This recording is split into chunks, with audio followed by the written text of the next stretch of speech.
Bonjour Ciel, Bonjour. tu es étudiante en deuxième année de BTS CGO, comptabilité et gestion des organisations. Est-ce que d'abord tu peux nous résumer ton parcours au lycée?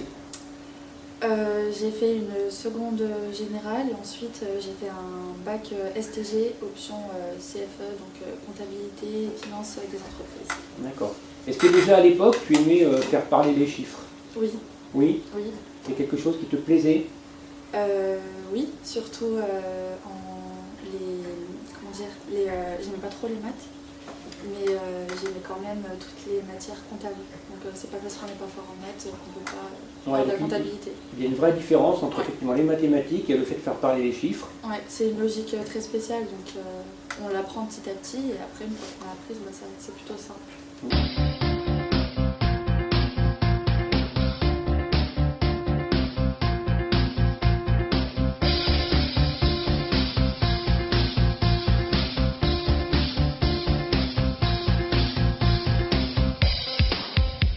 Est-ce que le BTS CGO était ton premier choix en termes d'études dans le supérieur? Non. Alors qu'est-ce que tu avais prévu au départ? Moi, j'avais prévu d'aller en licence économie et gestion. Donc j'y ai été pendant 3 mois. Et ensuite, je suis vite revenue parce que j'aimais pas du tout, c'était trop généraliste. On se formait pas vraiment un métier, en fait, on était plus sur... En fait, j'ai trouvé que la fac, c'était bien pour la culture générale, apprendre comment le monde fonctionne par rapport à l'économie, etc. Mais pour se former à un métier, il fallait attendre au bout de 3 ans ou 4 ans pour se spécialiser et ça m'intéressait pas. D'accord, et tu voulais tout de suite être opérationnel? Ouais. D'ailleurs, j'ai pu voir en stage, puisque dès qu'on arrive en stage, on nous donne quelques indications, mais globalement, on sait quoi faire, on sait comment se comporter, etc. Donc c'est vraiment un BTS, je trouve, qui est très pratique. D'accord. Et comment tu avais connu cette formation? Je l'ai connu parce que j'étais déjà au lycée et qu'il y était. Et il y avait 3 élèves qui étaient venus du BTS de deuxième année pour nous présenter le BTS quand j'étais en terminale. Et c'est vrai que ça m'avait déjà bien plu, donc je l'avais mis dans ma liste de vœux, mais pas en premier. D'accord. Ouais. Et là, actuellement, tu peux dire que cette formation, elle correspond à tes attentes? Oui. Oui. Ouais, bah oui, parce que je trouve que le BTS c'est une bonne base, même si on veut faire de longues études, ça reste une bonne base.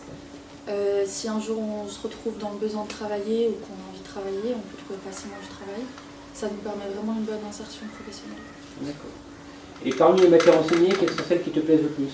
Celles qui me plaisent le plus, c'est surtout la fiscalité que j'ai plus appréciée en stage qu'en cours. Parce qu'en cours, on apprend vraiment toutes les règles, etc. Mais dès qu'on est en stage, c'est plus concret. Ensuite, toutes les matières comptables, purement comptables. Et après, le management et les langues. Alors d'après toi, quelle qualité faut-il avoir pour suivre cette formation? Faut avoir une certaine logique quand même. Fournir un minimum de travail. Je pense que c'est important d'être vraiment régulier. Parce que même moi, il y a des fois où j'ai pas su être régulière et je l'ai vraiment ressenti. Donc c'est important d'être régulier, d'être là en cours parce qu'on voit vraiment pas mal de choses en classe. C'est un BTS, on voit beaucoup de choses en classe. On n'a pas tellement de choses à faire à la maison, si ce n'est les exercices, etc. Mais la majorité de ce qu'il y a à savoir, on le voit en classe. Donc ouais, faut être assidu. Et comment est l'ambiance parmi les étudiants? Je trouve l'ambiance très bonne.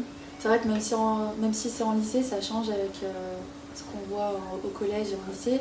On est vraiment considérés comme des adultes et pas comme des élèves. Donc ça aussi, j'aime bien. Et puis, il y a quand même de l'entraide. Ceux qui sont les plus forts aident ceux qui arrivent le moins, parce qu'on vient tous de bacs différents et on n'a pas tous les mêmes facilités. Donc, ouais, ça se passe très bien. Est-ce que tu peux nous parler un petit peu de tes expériences de stage? J'ai fait 2 stages. Le premier, je l'ai fait dans un cabinet d'expertise comptable et le second dans une entreprise.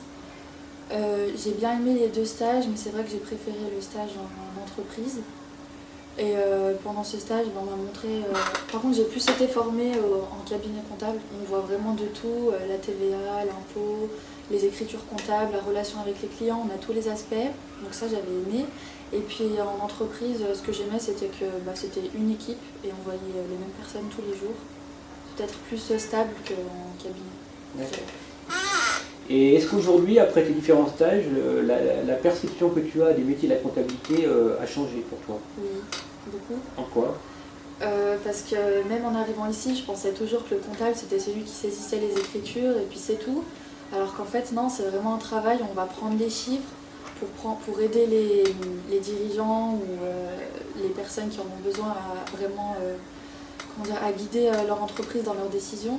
Et je trouve que c'est super bien parce qu'il y a tout un... En fait, la compta, c'est entouré par d'autres matières, par le management, par l'économie, par la fiscalité et plein de règles qui entourent qui font qu'en fait, mais il n'y a pas que les écritures comptables. Les écritures comptables, elles y sont certes, mais c'est les chiffres qui vont nous aider à prendre des décisions. Et ça, c'est super bien, j'aime bien.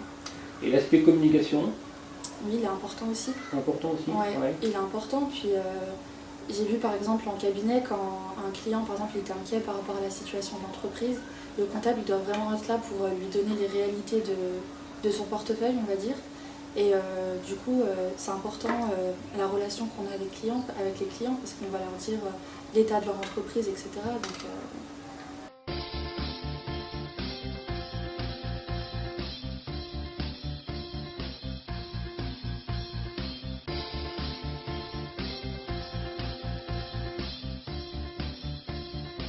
Alors, est-ce que tu penses que l'intégration directement après le BTS CGO est facile? oui. Bah, des filles que je connais qui étaient en BTS l'année dernière, elles ont tout le temps un travail. Celles qui n'ont pas continué. Au moins en CDD, et c'est déjà une très bonne expérience. Et là où j'étais en entreprise, c'était un siège social d'une grande entreprise. Et le comptable, il venait d'avoir son BTS depuis 1 an. Il avait qu'une expérience de 3 mois dans un cabinet en CDD, en remplacement, et il a été pris en CDI. Ouais. Alors, donc toi, tes projets d'avenir, est-ce que tu veux t'intégrer directement dans le monde du travail ou est-ce que tu as d'autres projets? Non, pas tout de suite. J'aimerais vraiment continuer mes études, soit en DCG, soit en comptabilité des associations. Mais je pense que je vais plus m'orienter vers DCG parce que c'est un diplôme qui englobe... Enfin, il est plus, je trouve, ça nous rend plus compétents, si je puis dire. Du coup, je pense qu'il sera plus formateur en fait. Et en plus, on peut continuer les études après le DCG et aller jusqu'à l'expertise comptable. Donc, ça m'intéresse plus. Eh ben, merci Siam, et puis bonne chance pour l'examen, et puis bonne Merci. continuation. Merci.